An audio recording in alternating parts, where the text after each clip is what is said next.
I am a 35-year-old software developer from Boston.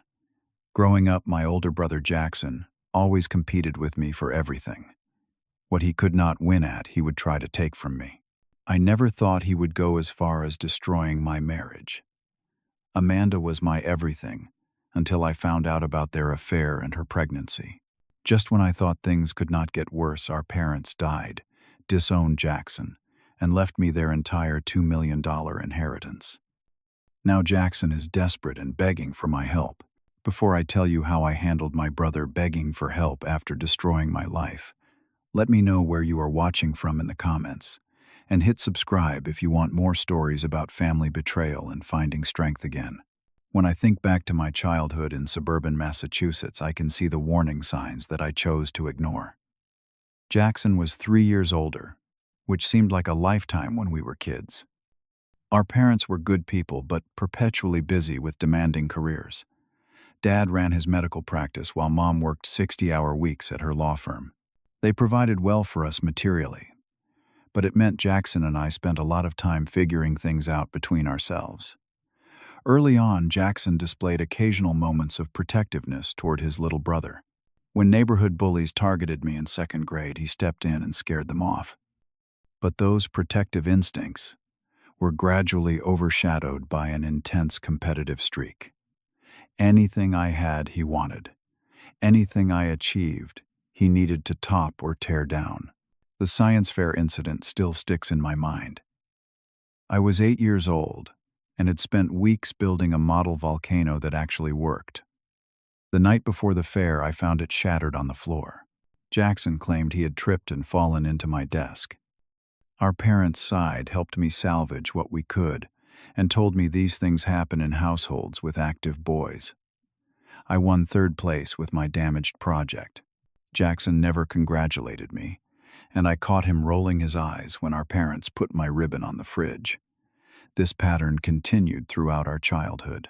If I got straight, as Jackson would steal my report card and hide it until his C's and B's had been acknowledged. If I made the baseball team, Jackson would suddenly need to use the car on days I had practice.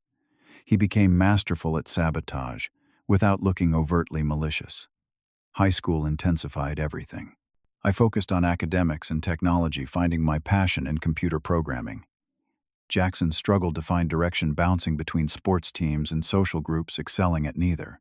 His grades were mediocre, his disciplinary record problematic. Our parents started having serious talks with him about college prospects while offhandedly mentioning that they never worried about my future. That comparison damaged something in our relationship permanently. The night of junior prom, I was supposed to take Lisa Thompson, a girl I had liked for months. Somehow a rumor spread that I had only asked her to win a bet. Lisa canceled on me the morning of prom in tears. I later discovered Jackson had started the rumor, claiming he was looking out for Lisa. I spent prom night coding in my bedroom, while Jackson went to the same dance with his friends. When I confronted him about it later, he laughed it off.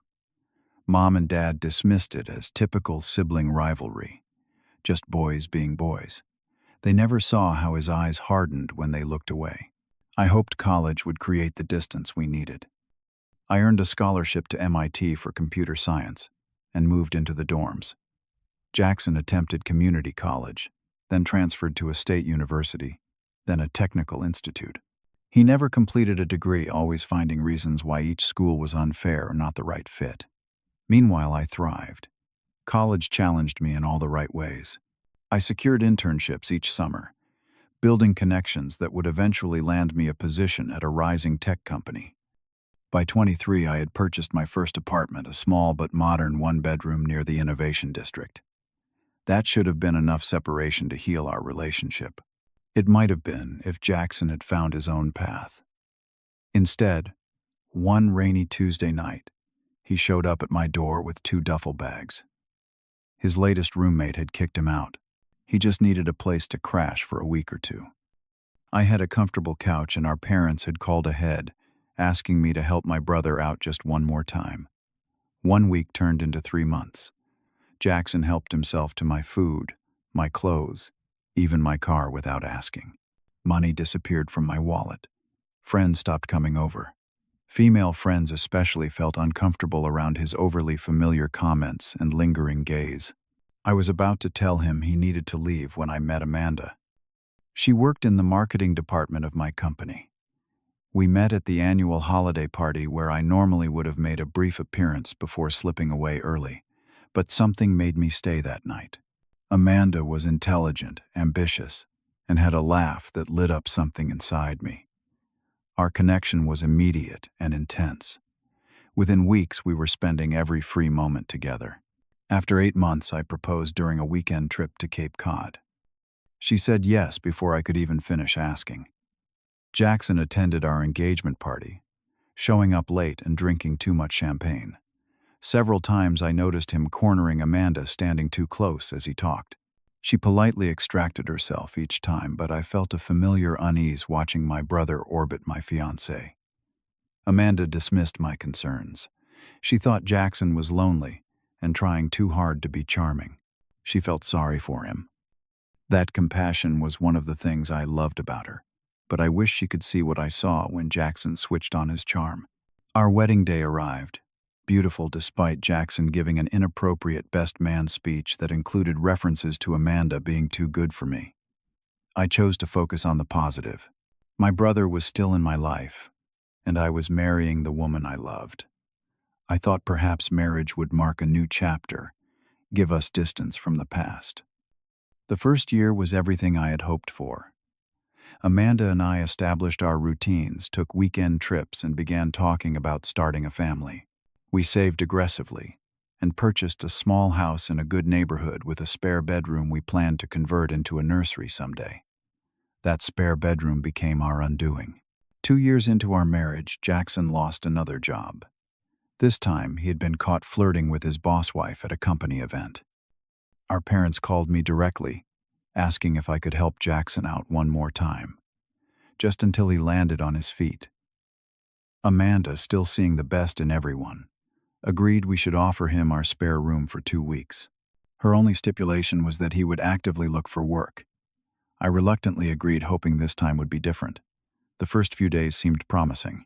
Jackson was polite, cleaned up after himself, and even cooked dinner one night. Amanda helped him update his resume and set up job alerts on his phone. They spent hours at the kitchen table with Amanda showing him how to write proper cover letters. 2 weeks stretched into a month. I started noticing subtle changes in our household dynamic. Jackson would be watching TV with Amanda when I got home, both laughing at inside jokes. He started calling her Mandy, a nickname she had always disliked when I tried to use it. He would touch her shoulder or arm casually when passing through the kitchen. 5 weeks into his stay, I came home early from work with a migraine. I heard them in the kitchen before I saw them laughing intimately. I rounded the corner to find them standing closer than necessary, Amanda wiping a bit of food from the corner of his mouth. They jumped apart when they noticed me. Nothing happened, they both insisted. Just cooking dinner. I believed them, or convinced myself I did. But the seed of doubt was planted. Jackson found a job the following week, a sales position at an electronics store. Instead of moving out as promised, he claimed he needed to save a bit before he could afford his own place. Amanda supported the idea of him staying longer. She and Jackson had become friends, she explained. He had really matured. I wanted to believe this was a good thing. Maybe Jackson was finally growing up. Maybe my wife and brother getting along was a positive development. But something felt wrong. Amanda became increasingly distant over the next few months. She started taking her phone with her everywhere, even to the bathroom. Our intimacy dwindled with Amanda, claiming work stress or headaches most nights. Jackson, meanwhile, seemed to develop an inexplicable confidence around me, almost smugness. One evening, I found myself sorting laundry. Among our clothes were items that belonged to Jackson, including his underwear mixed in with our personal laundry. When I asked Amanda about it, she became defensive, saying she had offered to do a load for him since she was doing one anyway. It seemed innocent enough on the surface, but her overreaction made my stomach turn. The breaking point came 6 months after Jackson moved in. I was scheduled for a 3-day business trip to Chicago. On the second day, our client canceled the remaining meetings, which meant I could return home a day early. I decided to surprise Amanda picking up her favorite takeout on the way. When I entered our house, I immediately sensed something was off. 2 wine glasses sat on the coffee table. Music played softly from our bedroom speakers. Candles flickered on the mantel. I told myself there could be innocent explanations. Maybe Amanda had a friend over. Maybe she was planning a romantic night for when I returned tomorrow. Then I heard it. Unmistakable sounds coming from our bedroom, our bed. I stood frozen in the hallway, takeout bags growing cold in my hands. I should have turned around, given myself time to process, to cool down. Instead, I pushed open the door. The image of them together in our bed burned itself into my mind. Amanda screamed. Jackson looked directly at me, and for a split second before he feigned shock, I saw triumph in his eyes. The next hours passed in a blur. Shouting, crying. Amanda begging me to listen, saying it had only happened a few times, that she had been lonely. Jackson packing his things, claiming Amanda had pursued him, that he had tried to resist. Both blaming each other while simultaneously destroying my world. I checked into a hotel that night, unable to sleep in our bed ever again. I called in sick to work the next day, and the day after that. I contemplated our house, our life, wondering if anything had been real. 2 weeks later, Amanda called asking to meet. Important news, she said. Something we needed to discuss in person. We met at a neutral cafe. She looked terrible, dark circles under her puffy eyes. Good, I thought. Then hated myself for the vindictiveness. She told me she was pregnant. 8 weeks along. The timing made it unquestionably clear whose child it was. She had been sleeping with Jackson for months longer than I had realized, since almost the beginning of his stay with us. As I sat there processing this final betrayal, my phone buzzed. A text from Jackson. Guess I won this one, too little brother. I left the cafe without ordering, without speaking another word to Amanda. I drove aimlessly for hours before returning to my sterile hotel room. There, alone with minibar liquor, I fell apart. The following weeks were the darkest of my life. I took an extended leave from work. I found a small, forgettable apartment and paid month to month. I ignored calls from everyone, especially my parents. After 2 weeks of my absence, my father began calling relentlessly. Eventually, I answered, if only to make the calls stop. He demanded to know why I was not returning their calls, why I had moved out of my house, why Amanda had called them crying. I broke down and told him everything. The affair, the pregnancy, the text message, the complete betrayal by my own brother and wife. There was silence on the line. Then my father said, words I never expected to hear, we need to have dinner. All of us. This Sunday. I tried to refuse, but something in his voice stopped me. He sounded older, harder than I had ever heard him. That Sunday dinner was a turning point. My parents had invited both Jackson and me to their house separately. Jackson arrived with his typical swagger, seemingly unconcerned about the tension filling the room. When confronted with what he had done, he shrugged, said these things just happened sometimes. He suggested I had neglected Amanda, that she had been unhappy for a long time. He looked almost proud. What happened next shocked all of us. My father, typically restrained and reasonable, slammed his hand on the table. In a voice that brooked no argument, he lectured Jackson about family loyalty, about betrayal, about responsibility. My mother, tears streaming down her face, added that she had raised him better than this. Jackson rolled his eyes, clearly expecting this to blow over like every other time he had crossed a line. Then my father said the words that changed everything. As of this moment, you are no longer our son. Jackson laughed, but his laughter died when my mother stood up and walked to the desk in the corner. She returned with their estate documents, crossing out Jackson's name as she explained they would be visiting their attorney tomorrow to formalize the changes. Every penny would go to me. The color drained from Jackson's face. For the first time, he seemed to realize this was not going to resolve with a half-hearted apology. He began to argue, then plead, then threaten. None of it moved my parents. Finally, he stormed out shouting that they would regret choosing me over him. I felt hollow. This victory, if you could call it, that had come at the cost of our entire family. The divorce proceedings were brutal. Amanda tried for maximum settlement, claiming our house and half my savings and investments. Her pregnancy complicated matters, though technically the child was not mine. Eventually, we reached a settlement that left me financially strained, but free of any ongoing obligations. Jackson moved in with Amanda almost immediately. They flaunted their relationship on social media, posting ultrasound pictures and nursery preparations. I blocked them both and focused on rebuilding my career, attending therapy twice weekly, learning to trust again. My parents became my strongest supporters. They came to my new apartment for dinner each week. They called regularly to check on me. They helped me find a good divorce attorney. For the first time, I felt like they truly saw the dynamic that had existed between Jackson and me all along. 6 months after the divorce was finalized, my father was diagnosed with aggressive pancreatic cancer.